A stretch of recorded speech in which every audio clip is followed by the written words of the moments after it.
Dear viewers, trend news চ্যানেলের পক্ষ থেকে আপনাদেরকে অভিনন্দন। এই মুহূর্তে দুইটি গুরুত্বপূর্ণ আপডেট নিয়ে উপস্থিত হয়েছি, বিশেষ করে প্রাথমিক শিক্ষকদের জন্য। দেখুন, প্রাথমিক বিদ্যালয়ের শিক্ষকদের কর্মঘণ্টা আরও বাড়ছে কি, এবং যে দ্বিতীয় যে বিষয়টি সেটা হচ্ছে বেতন বাড়ার সুখবরও রয়েছে। অর্থাৎ আমরা জানি যে প্রাথমিক বিদ্যালয়ের শিক্ষকদের কর্মঘণ্টা এখন হচ্ছে 9টা থেকে সকাল 9টা থেকে বেলা 4:15 পর্যন্ত। অর্থাৎ এই যে সময়, দীর্ঘ সময়, এই সময়টা অনেক দিন ধরে শিক্ষকদের দাবি রয়েছে সময়টা কিভাবে কমানো যায়, কিন্তু বর্তমানে সেটা না কমিয়ে আরও বৃদ্ধি করা যায় কি করে। বর্তমান প্রাথমিক ও গণশিক্ষা অধিদপ্তর সেরকম একটা প্রস্তাবনা তৈরি করছে। এছাড়া তারা প্রাথমিক বিদ্যালয়ের শিক্ষকদের দীর্ঘদিনের দাবি দেওয়া রয়েছে বেতন বৃদ্ধি, দশম গ্রেডে উন্নতিকরণ, সেটা নিয়েও কথা বলেছেন। দেখুন, যে বিষয়টা নিয়ে কথা বলবো, যে কর্মঘণ্টা বাড়তে পারে প্রাথমিক বিদ্যালয়ে। এখন প্রশ্ন হচ্ছে যে প্রাথমিক বিদ্যালয়ে 9টা থেকে 4:15 পর্যন্ত আছে, এরপরও কর্মঘণ্টা বাড়তে পারে, এরকমই ইঙ্গিত দিয়েছে বর্তমান প্রাথমিক ও গণশিক্ষা অধিদপ্তর। এটা আজকেই প্রকাশিত একটা আপডেট দেখতে পাচ্ছেন, দেশ রূপান্তর অনলাইন পোর্টাল থেকে আমি নিয়েছি। তো ভিউয়ার্স, পুরো ভিডিওটি অত্যন্ত গুরুত্বপূর্ণ বিষয় কিছু তথ্য দেব, আপনারা দেখবেন এবং দেখার পরে কমেন্টস করবেন যে আসলেই প্রাথমিক বিদ্যালয়ে কর্মঘণ্টা বাড়ানো উচিত কিনা, আবার বাড়ছে কিনা, আবার কর্মঘণ্টা বাড়ার সাথে সাথে শিক্ষকদের যে দীর্ঘদিনের চাহিদা বেতন ভাতা বৃদ্ধি সেটাও বাড়ছে কিনা। আমার মনে হয় আপনারা একটা সলিউশনে পৌঁছতে পারবেন আমার এই ভিডিওটি দেখার মাধ্যমে। আর যে কথাটি আমি সবসময় বলি, যদি আমার এই চ্যানেলটি সাবস্ক্রাইব না করে থাকেন তাহলে অবশ্যই চ্যানেলটি সাবস্ক্রাইব করুন এবং বেল বাটন অল করে দিন, যাতে পরবর্তীতে যে কোনো ভিডিও আপনাদের কাছে খুব সহজেই পৌঁছে যায়। ভিউয়ার্স, শুরুতেই দেখা যাক যে আসলে কর্মঘণ্টা বাড়তে পারে কিনা প্রাথমিক বিদ্যালয়ে। দেখুন, প্রাথমিক বিদ্যালয়ে পড়াশোনা করে কারা, অর্থাৎ যাদের বয়স 6 থেকে 11 বছরের মধ্যে। তারা এই ছোট বাচ্চাদের এত দীর্ঘ সময় স্কুলে রেখে শিক্ষা দান করা, সেটা কি কতটা বাস্তবসম্মত, সেটা আমার প্রশ্ন থেকেই যায়। দেখুন, এখানে কিছু তথ্য দেওয়া হয়েছে। দেশের সরকারি বেসরকারি প্রাথমিক বিদ্যালয়গুলোতে কর্মঘণ্টা বাড়ানোর প্রয়োজন বলে মনে করেন প্রাথমিক শিক্ষার মান উন্নয়ন পরামর্শক কমিটি আর কি। তারা একটা কমিটি গঠন করেছে এবং এই কমিটি মনে করে বর্তমানে যে প্রাথমিক বিদ্যালয়ে কর্মঘণ্টা রয়েছে, এই কর্মঘণ্টা আরও বৃদ্ধি করা প্রয়োজন। তারা কিছু যুক্তি দাঁড় করিয়েছেন যে প্রাথমিক শিক্ষার মান উন্নয়নের প্রয়োজনের সুপারিশ দিতে গত 30 সেপ্টেম্বর 9 সদস্যের এই কমিটি গঠন করা হয়।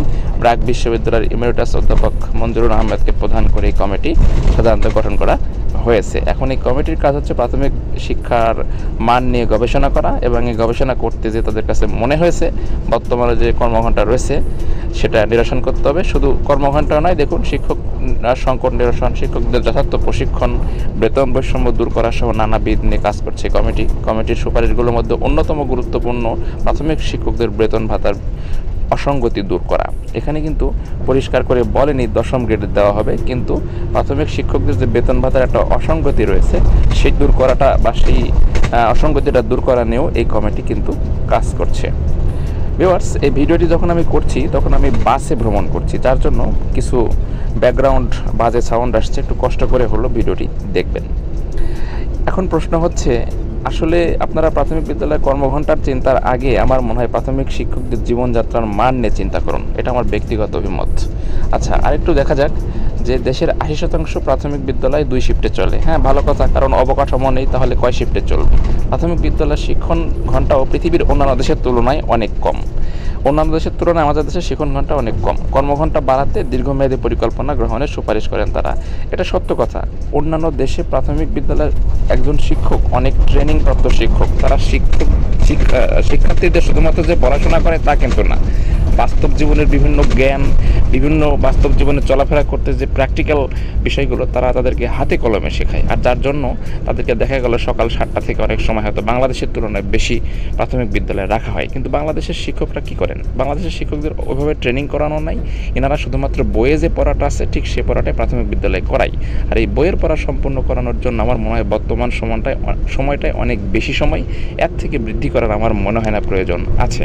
তারপরেও বর্তমান যে কমিটি কমিটিটা গঠন করা হয়েছে তারা মনে করেছে যে এখানে সময় বৃদ্ধি করা দরকার। এখানে তারা আরেকটা বিষয় লক্ষ্য করেছে যে বিপিএড ট্রেনিংটা শিক্ষকদের কোনো কাজে আসে না। এটা আমি অনেক আগেই বলেছি যে বিপিএড ট্রেনিং করিয়ে শিক্ষকদের কোনো কাজে আসবে না, কারণ এখানে শিক্ষকদেরকে পড়া বা ট্রেনিং কোনো কিছু করানো হয় না, শুধুমাত্র ওই শিক্ষা জীবনের মতন কোনো কিছু পড়িয়ে পরীক্ষা নেওয়া হয়, যেটা আমার কাছে মানসম্মত মনে হয় না। কারণ বিপিএড শুধুমাত্র মানুষ যেটা শিখে ওই বিপিএডের গেটেই সেটা আবার রেখে চলে আসে একজন শিক্ষক, ওটা খুব একটা বাস্তব জীবনে প্রয়োগ হয় না, অর্থাৎ সেই ট্রেনিংটা প্রাথমিক বিদ্যালয়ে এসে প্রয়োগ করার কোনো পরিবেশ থাকে না আমাদের দেশের প্রেক্ষাপটে।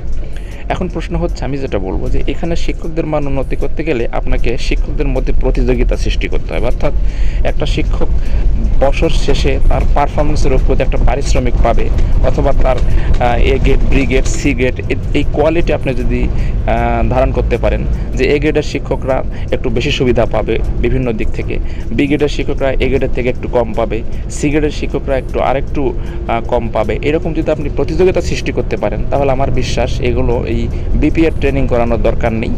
আর প্রাথমিক শিক্ষার সময়ও আমার মনে হয় বাড়ানোর দরকার নেই। এখানে যে সময় আছে এটা যথেষ্ট, কিন্তু এখানে শিক্ষকদের জীবনযাত্রার মান উন্নয়ন নিশ্চিত করতে হবে এবং শিক্ষকদের মধ্যে প্রতিযোগিতা সৃষ্টি করা লাগবে বলে আমার বিশ্বাস। আপনাদের মতামত অবশ্যই কমেন্ট বক্সে উল্লেখ করবেন। ধন্যবাদ।